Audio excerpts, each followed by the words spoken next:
Welcome back to The Watch. And for once, it's just me and Shad. It happens. Go check out our Invincible review back. Oh, that was a while ago. Oh.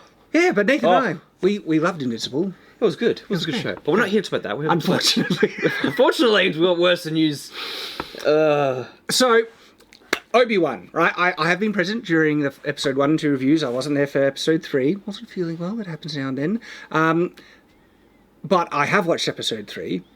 And now I want to discuss the 3 episodes in perspective of what has happened here. Because, oh my goodness. But before we do that, do you think it'll get worse or better, Nathan? Worse. Worse? I think... I've heard rumours now they're doing a season 2, which wasn't originally planned. Interesting. And I think they're going to keep Reva now. I think originally they were going to kill her off. Oh. Because, you know, Inquisitor, Vader, obviously they had to all go away. But now I think they're going to keep her on. That's my... Wow. And I think Leia's going to be more prominent as well with Obi-Wan. My skeptical side of this seems like... it feels like... there has been a lot of criticism against Reva as a character, and the character is awful. Like, she is one of the worst antagonists I've seen in a show, okay? Yeah. This is not a criticism of the individual who acts. She might be a nice person. I don't know anything about her personally. Her acting in this show was really bad. This could be a result of directing. Claudia, one of the members here in Night's Watch, mentions that this actress has done well in another show, but in this show it's been really bad. But then they tried to deflect it by saying people have been criticising her because of the colour of her skin, which I haven't seen. And so what's weird, right, is she's one of the most unlikable aspects of this show. You would want to kill her off and get rid of her. Yeah, and it's not even her either. It's the other Inquisitors too have really poor writing. It's just... and they're not at all intimidating. I know, it's just boring to watch. But it makes me feel like that now that they've used her as their... like deflection, you know, using diversity as deflection, that they think it'll look racist on them if they have her killed off. So now they're going to double down, say, because they're trying to say, oh, she's so brilliant, so wonderful, this character's great, when the character's not awful, to try and prove their belief that they think she's a great character, when she's not. They'll keep her around, and that is just going to make it so much worse.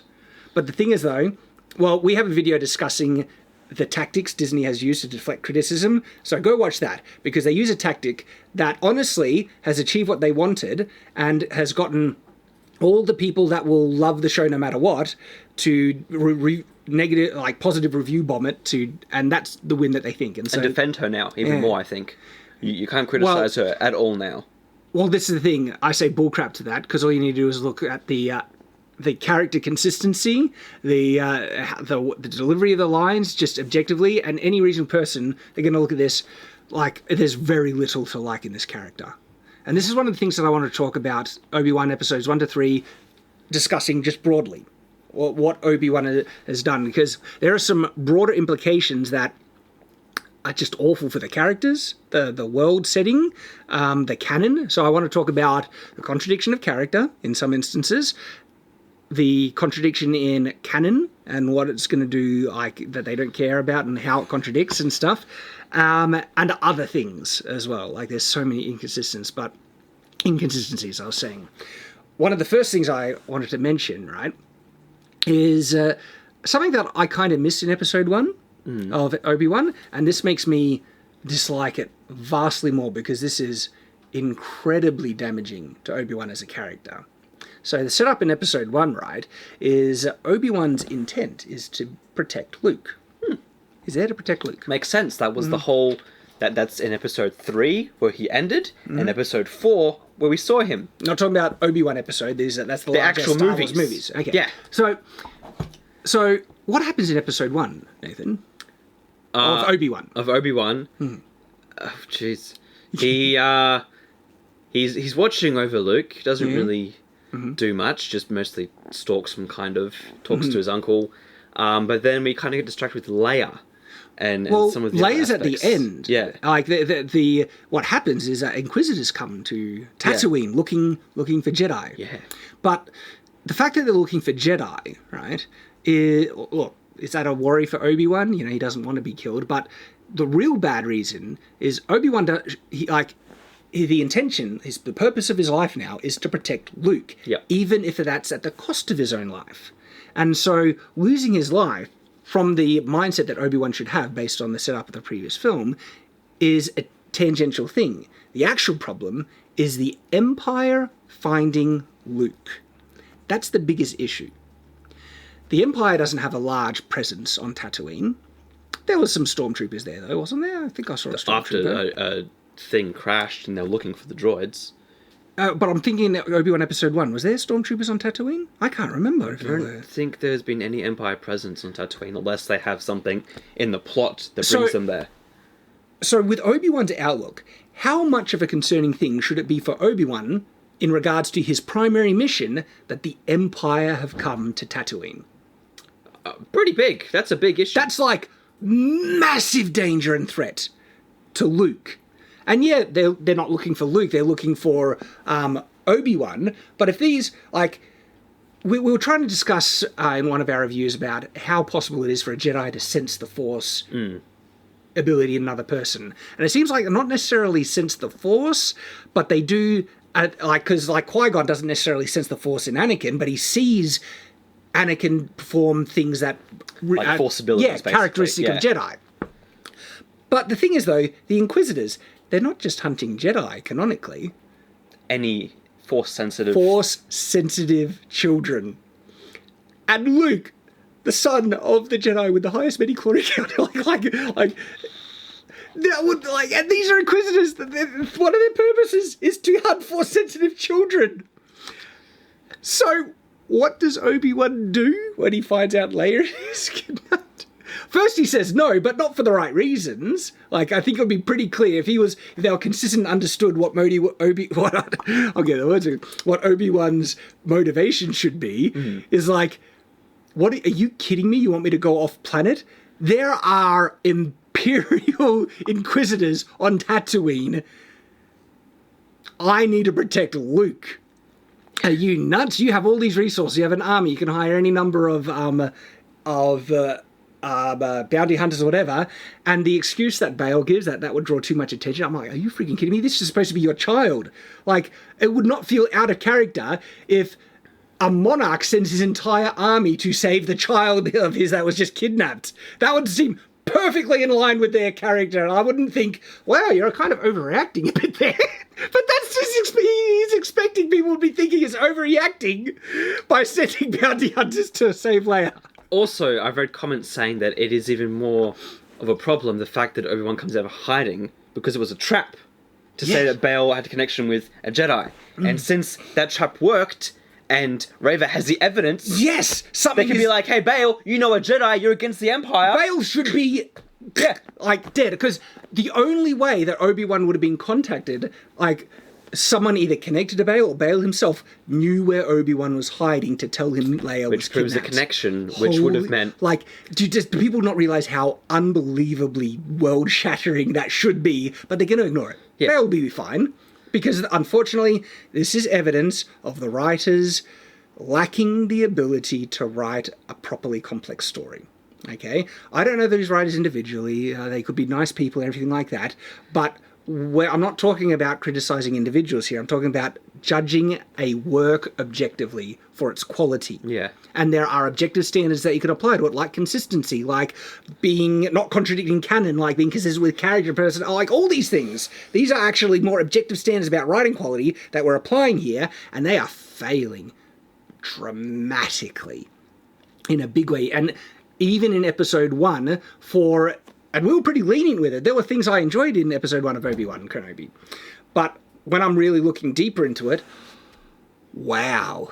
So basically, they have Obi-Wan leave to go save Leia on a very poorly reasoned argument by Bale. And look, there was some resistance. I'm glad they gave some resistance. But Obi-Wan's number one objection should have been, Bale, there are Imperial presences on Tatooine. I cannot leave Luke while there are Imperial Inquisitors on Tatooine! This is almost equivalent to him just abandoning Luke to the wolves! I can't believe it! Because Obi-Wan doesn't know, does he know the Inquisitors leave? No, because even after he's told to save Leia, he sees the dead Jedi. Yeah. So I mean, maybe he would have thought, okay, they found the Jedi, they're going to leave, but that would have he would be so spooked that it's like, oh, I need to double. Just be really. What if we cautious. look for kids next? If they killed the Jedi? Oh my goodness. Like, yeah, like the Inquisitors, if they had any brains, like there was a Jedi on this planet. Okay, does he have any allies? Was he hiding Force-sensitive children? Like, these are all things that would have cued them off that we might need to take a closer look on Tatooine. It's a pretty good place to hide. It's on the Outer Rim, not a strong Imperial presence. We already found one Jedi. Yeah, also the most powerful Force being was also born here on this planet. Maybe there's some Force-sensitive kids here as well. They shouldn't really know who Anakin is, but Reva does. She does, somehow. And I don't think it was a secret that Anakin came from Tatooine. So if she knows who Anakin is, who Vader is, then yeah, Tatooine would actually be a pretty large, prominent thing that the Empire would be keeping an eye on. You're right, Shad. That's another plot hole I've just discovered. Oh dear. Like, unfortunately with Obi-Wan, I have discovered this is a crap mine. The more you dig, the more crap you find. Because the closer I look, sometimes it's the opposite. Sometimes there's a show where I watched it, I enjoyed it, and then it's like, all right, I need to do a deep dive analysis, and I'm worried I'm going to find things worse, and then I find things even better. Arcane was one of the greatest. The more you dig into that, the more genius you find in the writing. It's amazing. It's a masterpiece, right? But not Obi-Wan. Oh my goodness, the more you think about it, it just gets worse and worse. And so, yeah, they literally find a Jedi on Tatooine that they kill, and then the Inquisitors are like, well, that's our job done. They can leave now. When in reality, it would be like, okay, all the implications. Are there other Jedi? Is he hiding things? Who's been helping him? Maybe they've been helping other Jedi. So the fact that they did another Jedi like on Tatooine is a massive problem, because you know what's also like bad about this? There literally is another Jedi on Tatooine, Obi-Wan. And so if they used any brains, guess who they'd find? It's not good. It's not good. And yeah, so like I said, Obi-Wan's primary comeback to Bail should be, I cannot abandon Luke. There's Inquisitors here. That just should have grounded him more in the spot to not leave. Yet it's like it's a massive contradiction of his motivations. He doesn't basically just, okay, Luke will be fine, I'll just go off.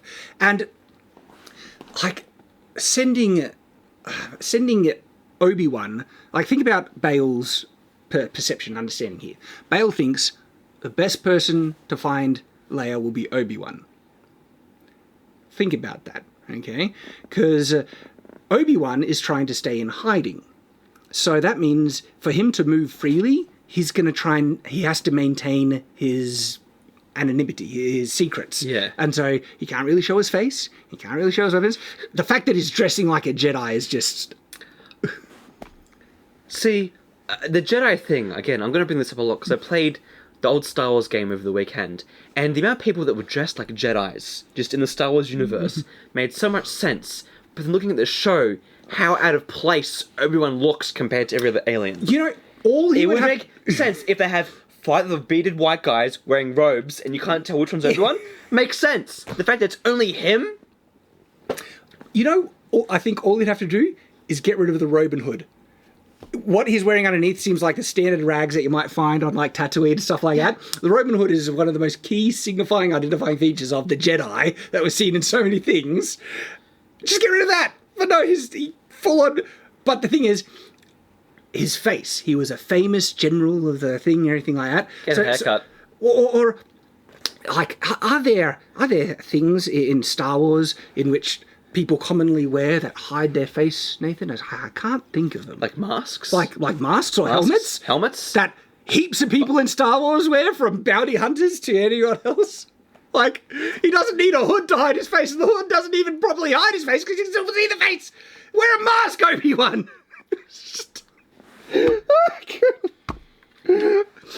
But no, so instead of actually hiding his face, he wears one of the most visually identifying features of the Jedi. And this is the man that you want to send to try and find Leia. And Obi-Wan, like... it's almost like the intention is to send Obi-Wan because he's going to be capable of using the Force and his lightsaber, so he'll be more capable. But the thing is, if he uses the Force and lightsaber, that's going to out him as a Jedi, and they're being hunted. Yep. sending someone who is being actively hunted by the Empire to travel through the Empire to save someone isn't a very good plan, Bale. But a bounty hunter who's not bounty hunter has free access to the thing, and you can actually get multiple hundreds of bounty hunters. And on top of that, it's Bale who's tracking the ship. Obi-Wan gets to the planet where they go because he was just tracking the ship for some reason. I don't know why, but he just could. I mentioned this in episode 2 review. For some reason, he just can track, which is breaking canon and contradictory. But even if we allow this contradiction of canon, the bounty hunters would just be able to get to the planet. It's like, the logic in this just... The more you think about it, the more it just really falls apart. Now, I can actually enjoy illogical shows if the journey in between the plot points is enjoyable. Mm-hmm. This is why I could somewhat enjoy episode 1. But in episode 2, it goes off a cliff in terms of enjoyability and things like that. Like, it's just nonsense. Oh. I had so much hope after episode 1. So, Obi-Wan's character and motivations have been contradicted quite severely. We talked about in our individual episode reviews about his skill level, that Obi-Wan should actually be training. He was told by Qui-Gon to train on this thing. He's there to protect Luke from the Empire. In what way does losing connection with the Force achieve that? Like, if the bad guys come, what was Obi-Wan's intention? Just say, stop, don't take him? You buried your lightsaber. Like, you don't even have your lightsaber. You're not armed. How is he going to protect Luke? Make some valid points here, Shad. The more I think about it, the more I'm like, why did he bury his lightsabers in the sand? Like, to avoid detection that people might say, okay, hide them in your house somewhere, or somewhere where you could get easier access to them. I mean, he's stealing meat anyways from work, so...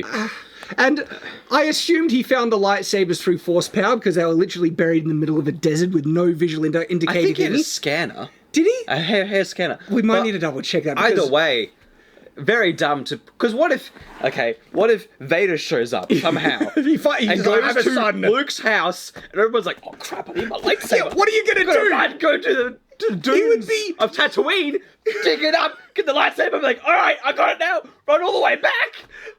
Obi-Wan, everyone's dead. You're useless. But this is what you're supposed to be doing.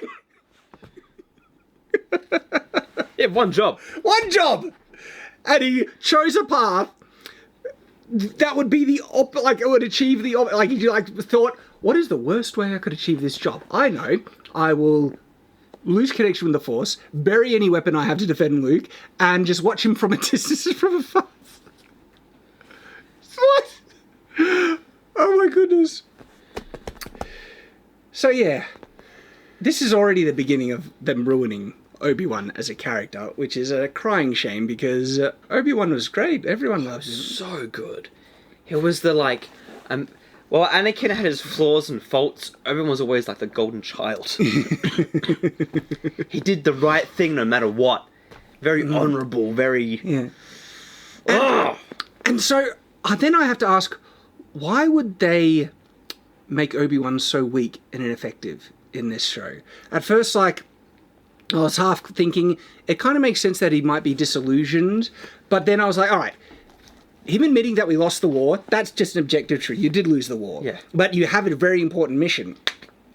And it's contradicted in the show because he acknowledges in the show that Luke needs to be trained. His intention is to train Luke in the Force. So then why have you disconnected yourself from the Force and stopped your own training? And you're going to be a crap teacher now, aren't you? So, yeah, it's contradicted then. And it's contradicted because, okay, what's the purpose of making him weak? You already have a purpose in which he needs to be strong and trained in the show. So then why make him weak again? So all I can come to is that Disney seems to have an issue with strong lead male characters. Did they want him to struggle so it would be more difficult for him? But the thing is, if you could still have Obi-Wan kick butt and still have him struggle. Vader is not an easy opponent. But now in this, you have him be the most ineffective limp rag when they actually do confront Vader. And the problem, he shouldn't have confronted Vader in this series. Yeah. Gosh. I think another writer's reason was because they wanted an arc with the character. And they can't have him be OP, best Jedi ever at the start because there's no progress there. But I feel like a lot of fans, and the reason why I'm disappointed is because Obi-Wan is like a powerful, amazing Jedi. There's no Rey, Mary Sue's, there's no, we got all these new weaker Jedis with Rebels and the Star Wars games, they're all like, newer Jedis trying to learn how to do stuff. With Obi-Wan, it's like he is a Jedi Knight, he knows how to do stuff, and so the series is going to be him being like a badass and like killing people and defending Luke, being a Jedi. But like in this, he's just like, I lost the war. And to me, that reveals the lack of talent in the writers. They think the only way to give Obi-Wan an arc is by making him weak and pathetic. There are so many ways to achieve it. Like, here's an example, right? Obi-Wan knows Luke needs to be protected. So he keeps up his training, keeping his focus, stuff like that, and his primary thing is to make sure Luke doesn't fall into the hands of the bad guys.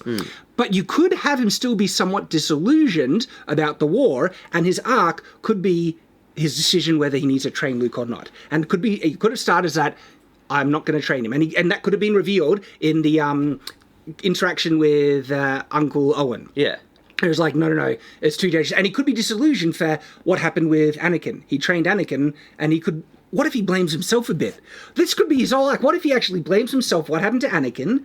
You were the chosen one, you were my brother, and everything, and is still emotionally wrecked by that. And the arc is him coming to a personal realization that he still did the right thing in trying to train Anakin, trying to teach people to be good and strong, and his conclusion in realizing that he is actually not at fault, he did everything that he could in his power to keep Anakin on the right path, is that the conclusion is that he should train Luke. Yeah. Because preventing the dark side from getting their hands on Luke isn't enough. If he could be trained, he could be the one who could bring balance. But it's funny, like I used to always think Luke was the prophesied one, but George Lucas came out and said it was always Anakin. Yeah. That Anakin still brought balance to the Force by killing the Emperor in yeah. the end. But either way, like Obi-Wan there's an arc right there, and you don't need to just make him so pathetic and weak. To me, the fact that they seem to have gone out of their way, this was their choice. If you think this is your only choice in terms of giving Obi-Wan an arc, you're an incompetent writer. I'm sorry, that's the reality. You have multiple choices. And when you have multiple choices, then it makes me think, why did you choose this one? Why did you go out? It seems like you've gone out of the way to avoid multiple ways you could have done this story to make Obi-Wan kick butt, but you've chosen the one that makes him an ineffectual, loser, weak guy that is so pathetic. Like, that fight between him and Vader was laughably bad. It shouldn't have even happened because they shouldn't have run into each other, but even, oh my goodness. We'll get to that, right? That's their choice. They made him pathetic. I was somewhat okay with the fact that he was able to fight some goons and they didn't make him completely weak. But as soon as he comes up against anything truly serious...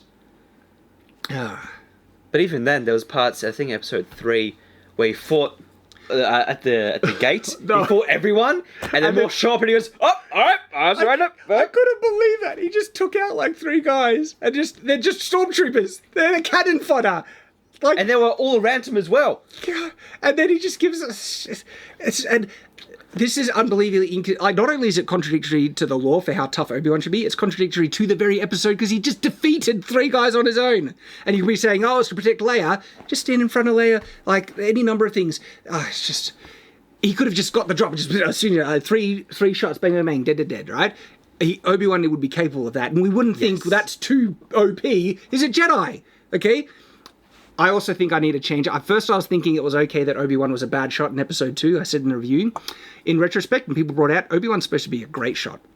And Jedis, because of the assistance of the Force, it's canon that they can use the Force to increase their aiming capacity. Luke does it in A New Hope. That's how he destroys the Death Star. Use the Force. So, Obi-Wan should not be a terrible shot. You're right. I'm just shoveling more things out, and I'm realizing it's a crap mine. Oh. What have you done? And me, even though I am so jaded by what Disney has done with Star Wars, and I don't care about Star Wars, if they made a good show, I would have credited them, praised them for it. Same. My dislike for Disney would not have prevented that. But they haven't. any deflection to say the show is actually great, and because like break it down, look at the plot and things that are happening, and then even though there was some things you could enjoy in episode 1, as we mentioned, episode 2 it goes off but still, it was episode 1 where Leia gets kidnapped, wasn't it? Yeah, that chase. Yeah. That chase was nonsense. Oh, every chase was nonsense. Every chase in is this nonsense. Series. But the bad guys are actively running. They're running like when I'm chasing my child, playing purposely, not trying to get him. They're like, I can't believe it. Another thing, again doing some reading. Obi-Wan says to Leia, his name's Ben. But there's apparently something in episode 4, in A New Hope. Luke comes in to save Leia and says, I'm here with Ben Kenobi. And she goes, oh, Ben Kenobi? Where is he? Yeah. That's a familiar name, Ben Kenobi.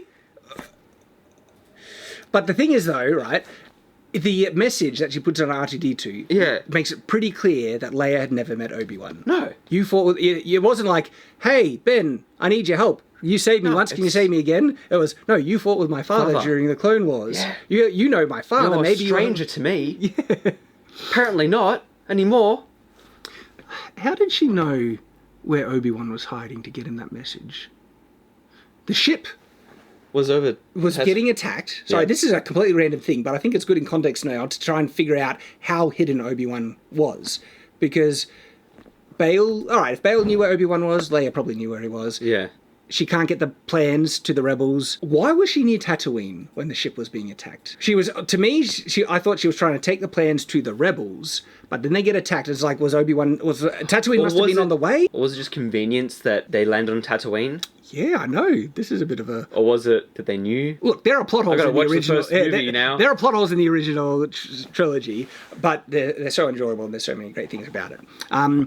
But anyway, so there's something interesting. But the point that you raised, what was it again? Or the fact that she knew... Oh, yeah. She shouldn't have known. She should not know who Obi-Wan is. But now, not only... Again, this could have been excused if she never realizes that Obi-Wan is Obi-Wan. That if he's like, just call me Ben. But the thing is, she actually knows him by Ben when Luke says it. Yeah. So that's a good point. And the other thing is, people call him Obi-Wan while Leia is present multiple times in the show. So she would know. She knows. So there's a bit of another, canon-breaking thing. Let alone the fact that Obi-Wan and Darth Vader meet. And so maybe that's the main point that we should discuss. There's a lot of individual small things that we go through in like our episode reviews. This is a broader overview of what they're doing to the characters. And so there are problems with Leia.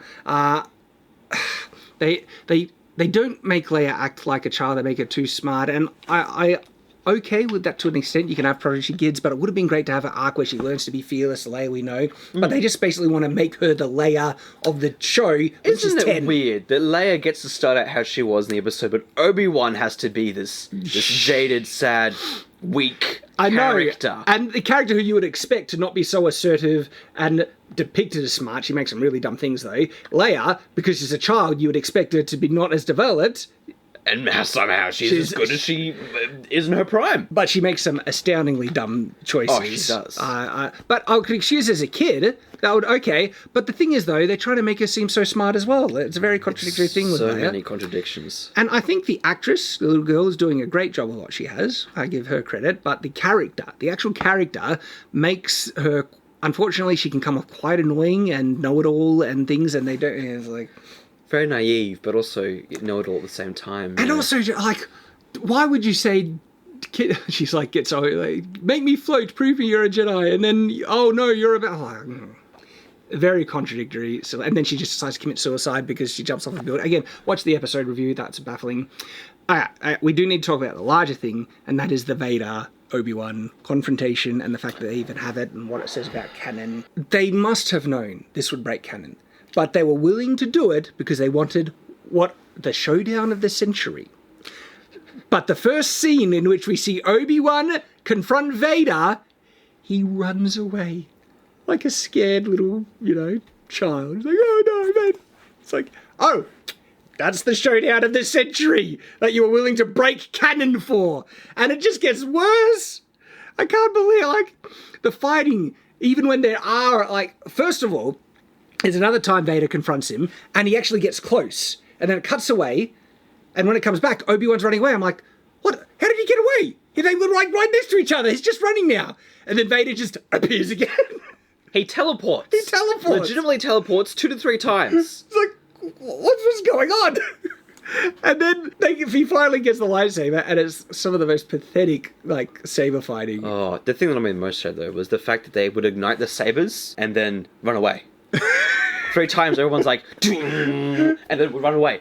That is Disney literally teasing me, going, oh, but Nathan, that is not even proper teasing. Teasing is supposed to be building up to something great. Oh, it was bad teasing. It made him look so weak and cowardly. Yeah, bro, it made me so mad. Also, Kathleen Kennedy, she was very hands-on with this one. This is the one that This is her baby. This should be attributed to her. A whole script with Maul and an arc with Luke. Oh, they were going to go really? off planet and everything and stuff with that. But Kathleen said, it's too similar to Mandalorian. We need Vader. And so changed Luke to Leia and Maul to Vader. But even then, didn't do a very good job of it because it breaks canon. Yeah. It just ruins the line of... When we last met, I was about to shoot him, but now I am the master. Ruins it all! Amazing line! I can't believe it. Like the presence one, I get, because, stuff can happen. But the whole, now I'm the master, it would make sense that happened when, everyone chopped your limbs off. But now, when you get dragged through fire and flames... And this is a personal pet peeve, but I criticize it a lot in all saber fighting, right? When lightsabers or any sword cross and they just grrr, and this is one of the most egregious binds that is held for way too long. It's atrociously so, and it just makes the fight look comically bad. But it's also comically bad on every other level. And then it comes a point where Vader just like picks up Obi-Wan with the Force. It's like, one, you could have led with that. 2, that actually breaks canon, but you might say Obi-Wan isn't trained in the Force, because usually, if Jedi are capable of doing this, why don't they do it all the time? And the explanation is Jedis are able to oppose their Force things. They're only a particularly powerful one, like Dooku. He was able to do it against Obi-Wan briefly, but he can't maintain. Because if you could just do that against any opponent, especially any Jedi, why would you fight? Pick him up and throw him into a wall. Game over. You would never need to worry about a fight. And so there has to be, or there should be, if you're going to have any logical consistency, something to explain why Jedi can't do it all the time. This is again one of those broken things where now, Vader just does it. Okay. Oh, and he's afraid of fire, by the way. Could Vader be actually logically have a fear of fire because of But being then why burnt? would he do... He was the one that ignited it. He did ignite it. So why would you ignite your phobia? Yeah. Oh, and then he just lets him get away. Yeah. Because whoever's shooting ignites the fire again, and suddenly Vader's like, oh, I can't... How did the fire get put out in the first place? Didn't Vader use the Force to put out the fire? I think it just died down because it was coals or something. But then why did it light on fire again when it was shot? Good question, Shad. I would love to know why. And then Vader, just canon continuity stuff, right? His outfit has tanked a full-powered lightsaber hit to the shoulder. Look it up. This is Empire Strikes Back. Luke gets a hit on him right there. It hurts Vader. He goes, "Roar!" But you should also notice it doesn't chop him in half. It just has a bit of a flame spike. And this is a lightsaber. Chop through anything with their stuff. So his armor is next level, and yet he's afraid of fire. Lightsabers, if it's proper plasma, should be hotter than the surface of the sun almost, right? But then it's just a little bit of fire. And that's his own... But that's just like one inconsistency amongst loads, if you go episode by episode. But the broad review, or like look at this in those 3 episodes, is Obi-Wan has become this cowardly, ineffective loser, and they have contradicted canon on multiple points to force in a pathetic showdown. Leia is starting to be ruined as well, and the Inquisitors just look comically bad. The antagonist, Reva, is just laughably... All the Inquisitors in general are just poorly written, and not at all sinister or scary. Let's talk a little bit about Reva, because this is actually a more of an important aspect to a show. Mm-hmm. You need a good antagonist. Yes. Vader, they're just trying to coast on the body of work that's already been created with Vader. In this one, they have Vader, when he appears, start randomly killing people. Vader's never did that. He usually killed as a punishment with reason and everything. But to this, it was just like, it looked like Vader's killing randomly people. Is it to draw out Obi-Wan? He was doing it to draw out Obi-Wan, but he didn't say anything or do anything. Yeah, the one time I wish they would have told me something rather than show me it. Yeah. They didn't do that. And then Vader's really inconsistent with the use of his powers, everything, and just how pathetic the interaction makes Vader, like... Remember Rogue One, Vader? Like, holy crap, that was awesome. Yeah, okay? Don't choke on your, like, aspirations. Yeah, but that wasn't in Rogue One, right? So when he... That was in Rogue One. Was it? Yeah, because the guy who was in charge of the Death Star was getting all up himself, and then Vader started to choke him and said, "Don't choke on your aspirations." There, okay. It was scary. Vader was scary in Rogue One. They did him pretty good in that. But in this one, he's just okay. So yeah, Vader is not utilized to the proper extent, but the main proper antagonist is Reva. Okay, yes. And so if you're going to have the show's primary antagonist, you need him to be good. Reva comes across incredibly petulant, entitled, like her motivation so far. This might change in the future episodes. We can judge the quality of what they've presented currently. She just wants to be the leader of the Inquisitors. Yeah. Like, that's about, like, you know, if you do this, I'll make you the leader. Like, that seems to be, she wants what is her due. Yes. So her primary motivation is greed and self-centered. And look, I guess this can work with an antagonist, but she doesn't come across as menacing or with a serious motivation to no get one is really threatened by her. Yeah, she's obsessed with Obi-Wan, but they haven't explained it. And the reveal, people are saying she probably was in the Jedi Temple, right? I hope this isn't the case, because if she hates Obi-Wan because she blames him for what happened, she knows who Anakin is, doesn't she? Who attacked the temple? Like, but she's serving Vader, who she knows is Anakin. If they say it's because she hates Obi-Wan because it was his fault that made Anakin turn into Darth Vader, it does not make any sense. So that's not confirmed, but that's one of the speculations, if that she was one of the younglings, because wasn't there a close-up of a darker-skinned black, like, youngling in the flashback? And that might be Reva? Does not make sense why she's so obsessed with Obi-Wan. And so as a result, it makes her just seem a bit unhinged, like, what if there was good motivation? What, did Obi-Wan kill your parents? Something we don't know. And she's just, I'm going to get Obi-Wan, I'm obsessed with it, and then the way she talks back, sometimes you can have a character who's rebellious come across as fun and snarky, and like, you know, they come back with a quip or something like that. She just seems petulant and entitled when she's opposing her leader and everything, that I know the right way. A character that seems entitled and arrogant and know-it-all, these are all very unlikable traits. You can make an effective antagonist by making it like you love to hate them because they're effective and stuff, or that you enjoy them because they're so competent and good at what they do. She's very incompetent. And they might say, but she found out where Obi-Wan was. The logic she used to get that plan is nonsensical garbage. That's why she's incompetent. But because they want her to succeed, and they're trying to make her seem so effective, they make even her bafflingly dumb plans work out because plot reasons. That was the most frustrating thing, with the other Inquisitors saying, Reva, you're hot-headed, you're not doing the right thing, you're obviously going to fail and screw it up, and then she doesn't. And we as viewers see as well that she's being incompetent and not making the right decisions either. Well, we'll get this, right? In episode 2, the Inquisitor arrives at the docking station and he's like, no, I'm going to bring in Obi-Wan because you'll screw it up and let him escape. The very action Reva does next is the very action that enables Obi-Wan to escape. It's when she kills the Inquisitor. Obi-Wan takes the opportunity of her killing the Inquisitor as his moment to escape. The statement that the Inquisitor says is absolutely true. Yeah. She did screw it up and let Obi-Wan escape. And so she's awfully incompetent. And the Grand Inquisitor was completely correct. But then episode 3, she finds Leia somehow. She manages to go to the exact same room, force move all the stuff, pull the trigger. And then she teleports. Super Leia. And then teleports to the end of the tunnel. How does she get there? Where does she know it's coming out? Come off it! This bloody show, man. And there are so many, like, there are so many dumb aspects, like, even small aspects. Like, for instance, this is a cargo ship. If this is a cargo ship, there will guarantee to be a manifest of where it's going. Yes. You have that recorded.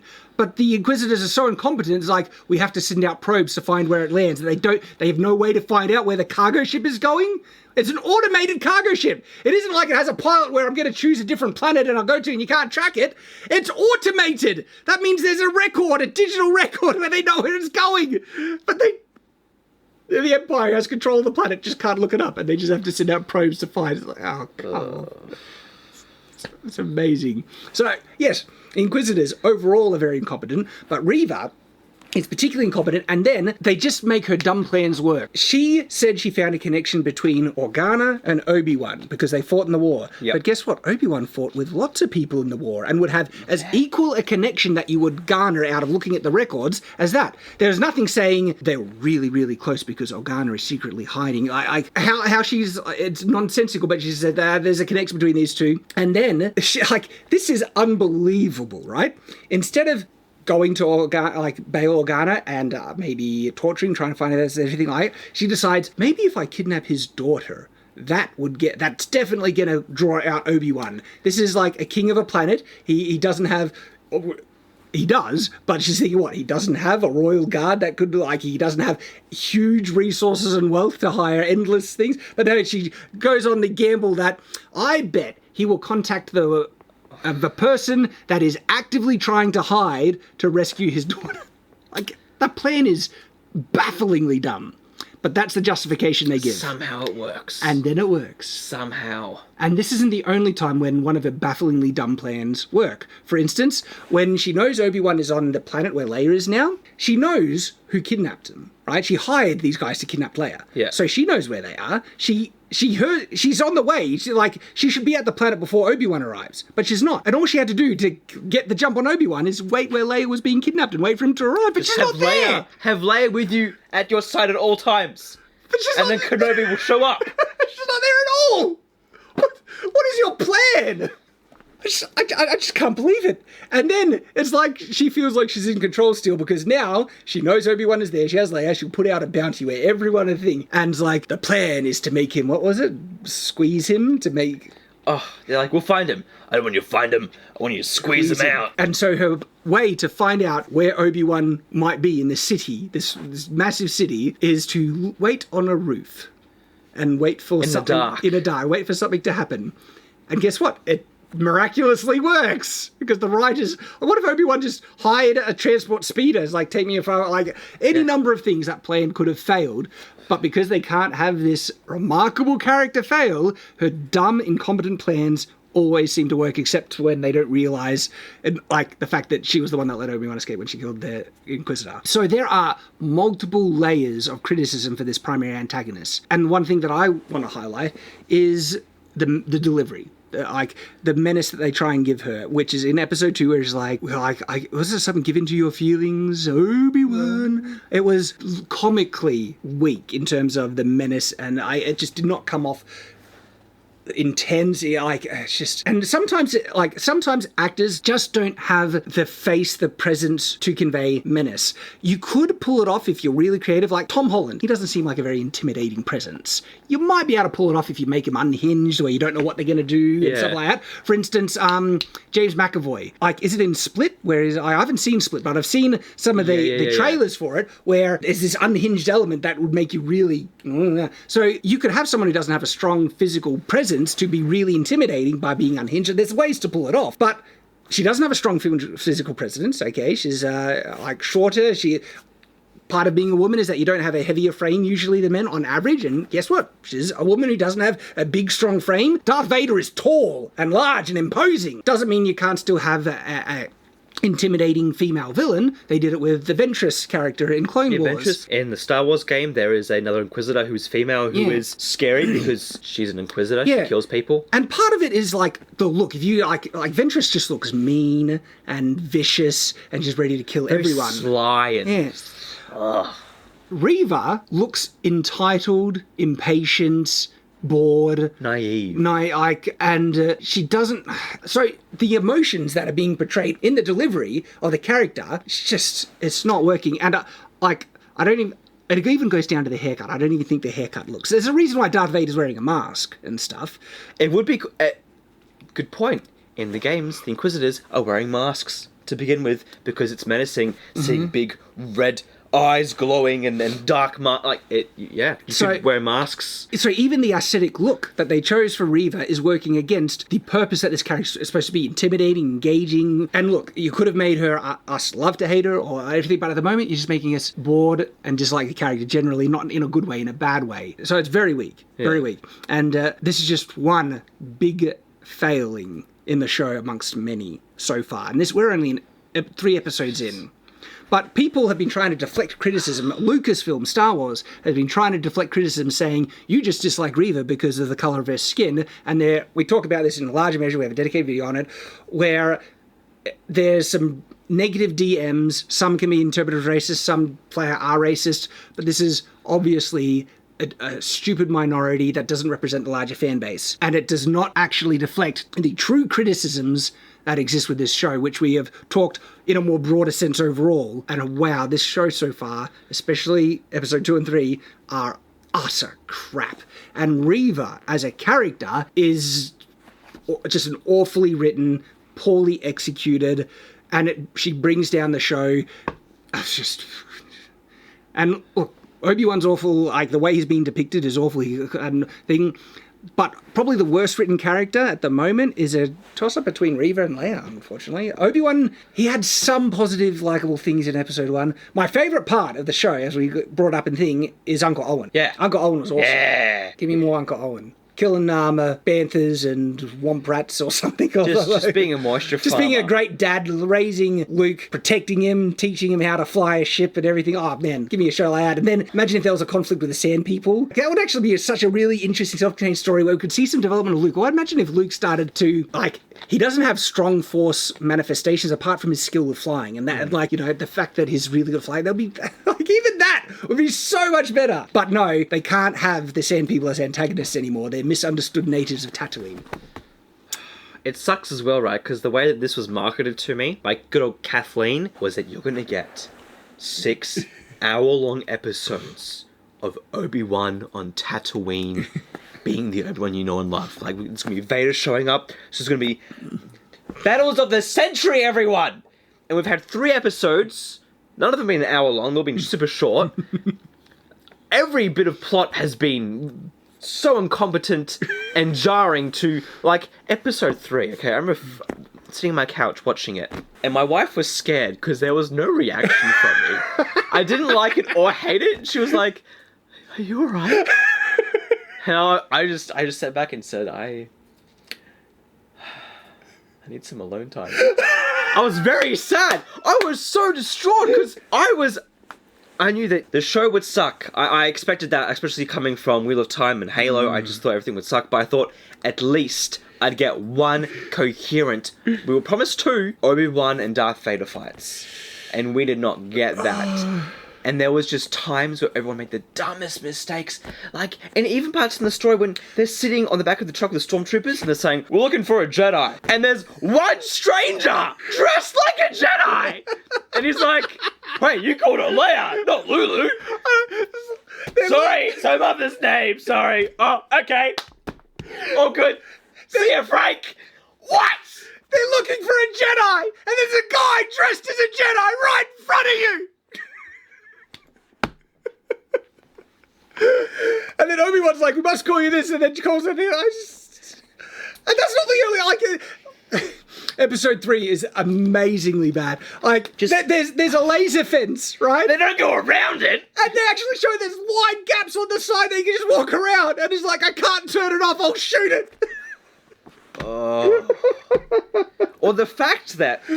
Okay, so dumb, episode 3. So everyone leaves Leia, which was, his new mission from protecting Luke. And then the lady that was protecting Leia also leaves Leia to go save Obi-Wan, a Jedi Knight who probably is more competent, you would think at least. I mean, he wasn't, unfortunately.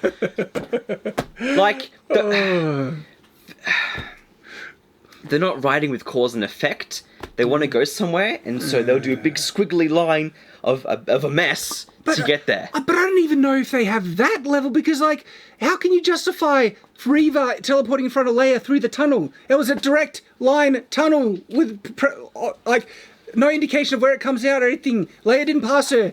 It didn't show that Leia was doubling back. And it arrives with the guy that supposed was going to help her and is dead. And she's just there. Yeah. What are you thinking? What level of reason or logic do you have to realise that this is nonsense? How did she teleport in front of them? When you say they're riding towards something, what is that? I don't even see that. I don't know what it is, but apparently it's Reva having my goodness, great plot armor. Yeah. Because I reckon she should have died within the 2nd episode. I reckon Obi-Wan should have just took out his saber and just ended them exactly. Like, she should be no match to Obi-Wan. Because they have been rebels. Rebels, just a Jedi, just zoom, zoom, zoom, zoom, all dead. Obi-Wan should have ended them all. Yeah, and when like a Jedi, you're saying he took on Inquisitors and just wiped out the Inquisitors aren't meant to be super strong Force users. And so we've got 3 more episodes of this. Wow. Oh boy. And if it's anything like Halo, oh my goodness, we're not going to get anything until the end. Because that's all the cast are saying. They're, like during the press release and interviews, they say, "What's your favorite episode of the series?" And they all say, "Number 6. The last one's really interesting. Yeah, number 6. Yeah, it's got some interesting stuff in it." Interesting. Which I'm like, interesting. Hayden Christian, are you trying to warn me of something? Are you telling me something? It's like, it's really interesting. It's like when they had the cast interview of Rise of Skywalker. And Mark Hamill's like, it's not like your childhood. Yeah, but they even asked, like, what was your favourite part of something like that? And there was, like, no answer until I forget what they said, but it was a deflection. It was just like, you know. I think even the actors know how bad it is. And if you're saying, but you're all wrong, people are loving it, it's getting hate watched a lot, by the way. And of course it's going to get attention. It's Obi-Wan. Everyone's interested Star in it. Wars. But to think that even though it's getting watched, that there is not a massive, and I mean massive, group of fans that just can see it for the crap dog heaping pile of steaming dog crap this is, you are kidding yourself.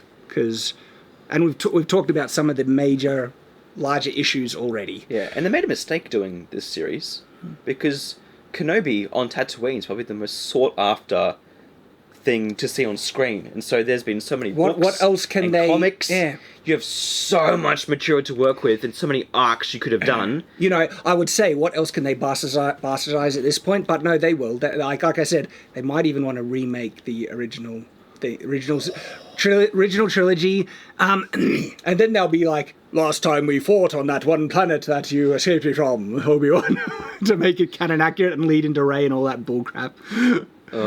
See, I cancelled Disney Plus before last year, but if they do that, I might just start proclaiming to people for them to cancel their subscriptions too. Just don't do it! Don't give them any more money! They don't deserve it. So, I think that's most of the things we wanted to cover, unless was there anything else? I just anxiously wait for the next episodes. Oh boy. To be disappointed. Oh boy. Because look, we were both optimistic with episode 1. We were like, hey, it's not that bad. They haven't murdered Obi-Wan yet. We went in optimistic. But upon further analysis of that first episode... Oh yeah, it was awful. But there was some ruination of Obi-Wan's character, unfortunately. But don't say we didn't try to be happy while we watched Yeah, we this. try. Like, of course, we give it everything. Well, maybe not the benefit of the doubt anymore, but I'll give it an honest shake. I was like, if there's good things, I'll credit it. Like the Uncle Owen was awesome. Yeah. Give me more Uncle Owen then. So thank you for joining us, everyone. We do appreciate it. There we go. And we will see you on the next watch.